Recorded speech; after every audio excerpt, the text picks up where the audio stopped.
while Will is setting up, let me just say, we'll put the organizing committee, but really Will did all the work, and there has been a lot of help from the students here. So let's thank them.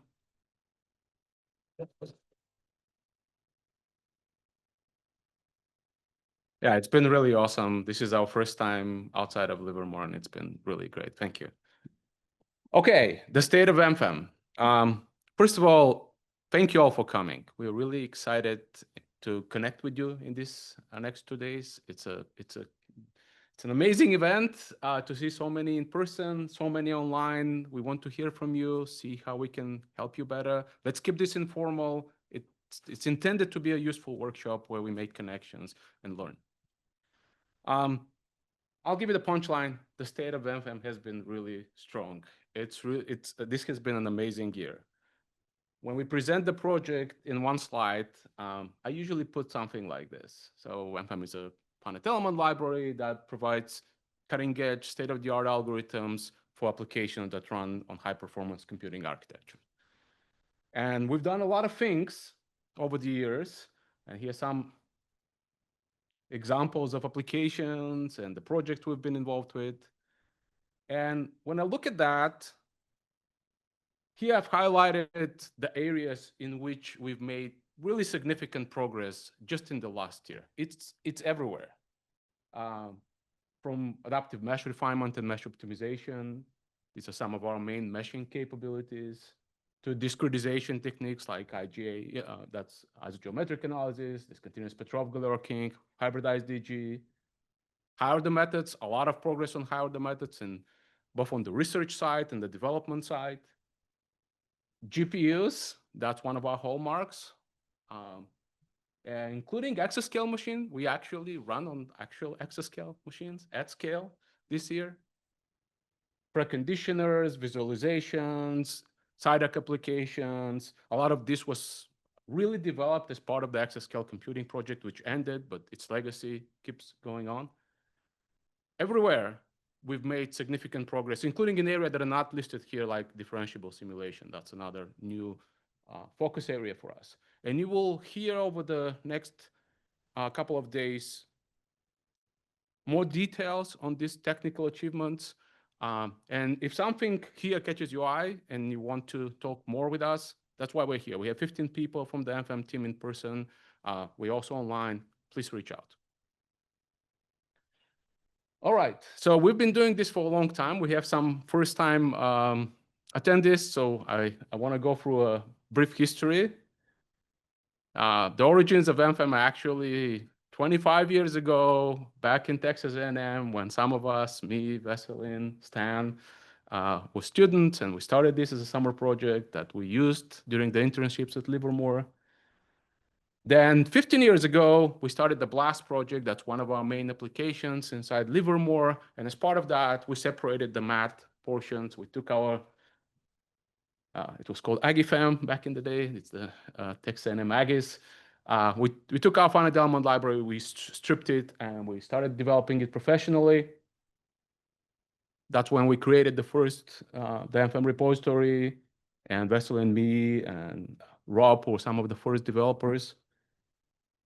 And then the website came 5 years later. This was part of our movement to open source. We developed MFEM internally as open source project, but we did not do all the development. We just pushed releases. The lab, Livermore, switched to embracing open source 8 years ago. And since then, everything we do on the MFEM project is out in the open, is on GitHub. So that's the best way to connect with us. And that's where you will get most help. Okay, around that time, the exascale computing project started, and a lot of our GPU work was done under the SEED co-design project, the Center for Efficient Exascale Discretization. That's where GPUs, matrix tree, partial assembly, all of these things happened. And I would say since last year, a big focus for us have been El Capitan and differentiable simulations. That's the next wave of important topics that we're focusing on. So that's MFEM. This is all of the MFEM technical capabilities, and this is the whole history. 2 slides. All right, this is how the code has been growing. It's growing fast. The first release had 22,000 lines of code. The latest release, 4.8, has almost 500,000 lines of code. We're trying really hard to keep MFEM small, to be able to do more things with less, but more general code. We're failing miserably. The code keeps increasing, but that's because of you guys, because you're using it for all sorts of new things, and you want new capabilities as well as GPU kernels and things like that. Clearly, we're on an upward trajectory, and things are going great. This is the code. The community also has been growing significantly. We're up to 166 contributors in our main branch. So 166 different people have contributed to the actual official MFEM source code. We also have, I don't know, 700 plus other branches, but this is the master branch. That's amazing. Most of these people are totally outside of Livermore. So they are really part of the community, folks like you. There's 780 people in the GitHub organization. That's the best way to connect with us. If you want to contribute, that's what you need to join, and then go through the progression of becoming a user, contributor, and maybe even a reviewer one day. About 2,000 of you have given us stars on GitHub. Thank you. We appreciate that. That actually matters. And there's a lot of interest, a lot of downloads from a total of 130 countries. This is the map of all the countries. We're missing a few. I think this comes up every year. If you know somebody in Greenland, for example, that will be very useful. And these workshops that we organize are consistently well attended. Every year we have more than 200 people that have registered from about 100 different organizations. So that's in many, many different countries. So that shows you the breadth and the community, and it's really exciting for us to see. These are the top contributors, the top 10 contributors to the master branch in MFEM, and a lot of them are here in the room. Last release was 4.8. This didn't work. This is supposed to be a video. And this shows the development of that. It took us 11 months for this release. We typically want to have it in 6 months. So this slipped. There were 36 people, 200 plus PRs, many issues, 50,000 new lines of code. The code keeps growing. Almost 3,000 commits and many features. So these are some of the features, and some of them we showed last year. Some of them Veselin will highlight in the talk after me. Are the pyramids, parallel PNHP, non-uniform isotropic AMR, field interpolation on GPU, submesh extraction with AMR. This was a contribution from Palace, from AWS, GPU improvement, proximal Galerkin, a lot of interesting things. And these are the top contributors. The top contributor for that release actually is Will. Then Andrew is here in the room too. Mark. Where's Mark? Mark. Jan.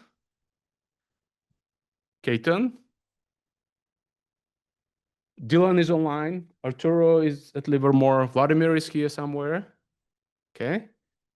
Veselin. Adam. I actually don't know who Adam is. I only know them by the GitHub username, but he is a top contributor. Chris. Hugh. Is Hugh here? Oh, hey, Hugh. Thank you. Joe. And John. And this is just the first 15. So it's a lot of work. 52 entries in the changelog. This was the MFEM release we had this year. We also had a GLVIS release, and that's mostly been Jan and Justin. And we keep developing GLVIS as a useful in situ visualization tool. And we also have this web version that people have found very convenient. These are some of the new features. Okay, so if you're new to MFEM, I guess we have quite a few people like that. The best place to start are the examples. That shows you simple codes that you can take and relate to what you need to do and maybe combine them and get going. This is the URL, mfem.org/examples. Then we have more advanced physics in these mini apps.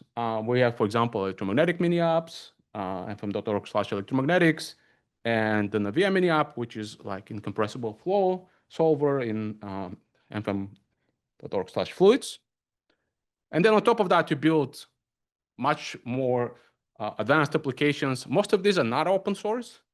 There are some exceptions. So Palace from AWS is, which is very cool. But BLAST, for example, is not. And you can do a lot of things with MFEM. You can do individual physics in different areas. You can do multi-physics coupling between those physics. That's one of the selling points. There are many things that make MFEM special. I can't go into them in this talk. I'll just highlight one, and it's GPUs. We've had GPUs in our releases for more than 6 years. This is a very well-established, mature technology for us that allow us to form GPU or CPU kernels. We call them device backends from critical pieces of the code, and then execute them at runtime. You select which backend you want to run on different GPUs and different CPUs. What this has allowed us to do over the years is get state-of-the-art performance. 7 years ago, these were the two GPUs, the V100 from NVIDIA, the MI100 from AMD, and with the same code, we were able to get very similar performance for about 4 billion degrees of freedom per second for the 6. That was the past. These days, we have newer GPUs. The new NVIDIA GPUs is GH200. The new AMD GPU is MI300A. This is what we have in El Capitan, our big machine. And we had to scale the axis here. This now goes to 14 instead of 12, so keep that in mind. And now we can get more than 12 billion degrees of freedom per second for the same kernel. This is one of the benchmarks in the SEED project. In Livermore, this was our old machine, Sierra. This is our new machine. And you can see that it's at least 3 times improvement in performance. But now we have many more GPUs. We have about 44,000 GPUs. And they also have a lot of memory. And we've been able to exploit this, put those to good use. You will see some GPU results on El Capitan in the first morning session today. What makes this possible mathematically is this idea of partial assembly. And I have to put this diagram here because it will probably show up in all of the talks. This is how we think of finite element operators when we care about efficiency. You want to keep the different pieces of it, and instead of multiplying them, have this P, G, B, and D operators separate. They correspond to different gathering and scattering that expose levels of parallelism from the global parallel level to local level in each MPI rank to element level and then to quadrature points. And this has been the key for good performance of higher order methods with GPUs, including support for AMR, that is just different P. Turns out that this is also enabling the thing we're focusing on today and for the near future, which is differentiable simulations. And that's because any derivatives on A go for all these operators and become derivatives at quadrature points. And Julian will tell you more about this approach. We call this DFAM. It's a new interface in MFEM in the talk this afternoon. Okay, an overview for what we are thinking about next. Well, GPU computing is not going anywhere. So we're going to continue to optimize the codes for El Capitan and for other GPU systems. Some of the specific things we're thinking about are kernels that use tensor cores, the matrix cores on AMD, and also how to handle mixed precision, in particular lower precision that will be more prevalent on the new GPU systems. Differentiable simulations will be a big focus for us. This DFAM interface that provides automatic derivatives for partially assembled operator, that will be in the next release. Also on the GPU, there's a collaboration here with the Enzyme project, now at UIUC. And the focus will be on L multiphysics. It will be on the big code, complicated multiphysics codes we have at Livermore to enable things like inverse design. There are, of course, many other smaller things that we will continue to do. For example, you might have noticed that there's a lot of AI going around. One of the things that needs to happen in AI, if you're using simulations, is to have very robust and automated way of meshing, discretization, solvers. That's one of the areas we're planning to work on. We want to make the performance that we have with high-order tensor product elements similar to the performance we have with high-order simplices. This is a research area for us, and that extends to mixed meshes, having them bring as performed or close to performance of the tensor product elements. And then other things like more accurate transfer of fields between different meshes, coupling of multiphysics, support for particles. You will see a talk on that today or tomorrow. I forget. We plan to have a release in November. That will be MFEM 4.9. If we're lucky, we may have another release next year, but I don't want to promise it yet. One thing that will happen, it has already happened in master, is we will switch to C++ 17. If you haven't heard that MFEM is switching to C++ 17, it has already happened essentially, but this will happen in the release. And the other thing is there will be an initial release of DFEM. We created a separate namespace for it, MFEM Future. So it's not fully baked. We still accept input and we could adjust things, but it's our intention to move it from the future to the normal workspace soon. And if you have any other suggestions, please let us know. Post on Slack, open issues, or just email us. That's why we're here. If you think we're missing something important, something that will make your life better or enable new applications, please talk to us today. Talk to us during this week. Okay, so to summarize, the state of MFEM is strong. We have a really amazing team. There's some really great people on this team. You see some of them here, a lot of them in person, and they keep pushing the boundaries of what's possible with finite elements. And in this year, they had a really great year. You will hear some really cool things. We have really great applications too. We do this because we want to be useful, and working with applications is really one of the joys. And this year, we were very lucky to scale some of them to really the largest supercomputers in the world. Really appreciate the community. It keeps growing. We connect on GitHub through these workshops and other tutorials. And users start using MFEM and then start contributing back with PRs and then become developers and reviewers. We are very welcoming to that, and we'd love to bring more folks into the community and grow it. And I think the future is bright. There's exciting new directions with differentiable multiphysics.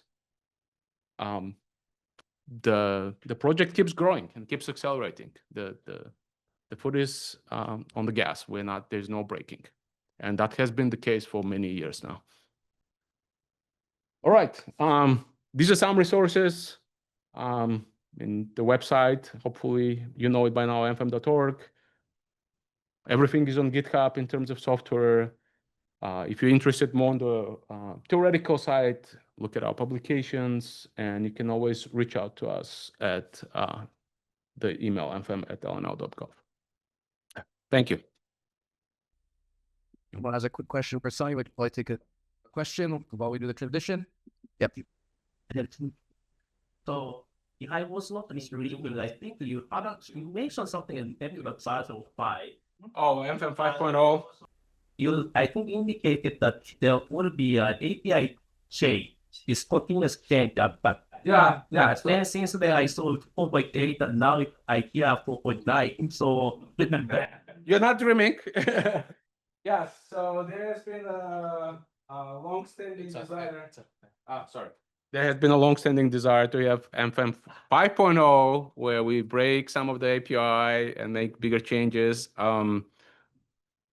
That's what I said. I don't want to promise because I have promised it before and it didn't happen.